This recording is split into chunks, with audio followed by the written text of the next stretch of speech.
Vote কচু, অনেকে আবার চেনে না জানিস। সেই কচুটা, কচু ডাঁটা, পুঁই শাক ডাঁটা চিংড়ি মাছ দিয়ে চচ্চড়ি করেছি। আর এটা হচ্ছে ফুলকপি আলু দিয়ে কষা করেছি, এই দুটো আমি এনেছি। আর ও এটা ইলিশ মাছ, আর ইলিশ মাছের মাথা, হ্যাঁ সব রকম সবজি টবজি দিয়ে কুমড়ো টুমড়ো আলু সব কিছু দিয়ে চচ্চড়ি করেছি। আর এখানে আবার চিকেন করেছে, তো চিকেনটা আমি জানতাম না করবে, আমি জানি তরকারি চচ্চড়ি করবে।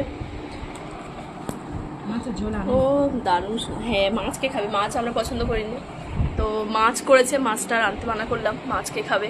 ছেলেদের কাছে যেমন অন্যের বউটা খুব প্রিয়, তেমনি মেয়েদের কাছে একটা মানে সত্যি কথা, তো মেয়েদের কাছে হচ্ছে অন্যের রান্নাটা খুব প্রিয়। তো আমার রান্নায় ও স্বাদ পায় বেশি, আর আমি ওর রান্নায় স্বাদ পাই বেশি, তাই তো? সোনা দিদি,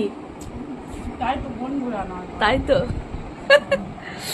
তাই তো আমাদের এই পিকনিক চলছে, ভাতের থেকে তরকারি বেশি। আর দুজনে মানে আগের জন্মে শোর ছিলাম জানিস, ওই জন্য কচু পছন্দ, তাই না?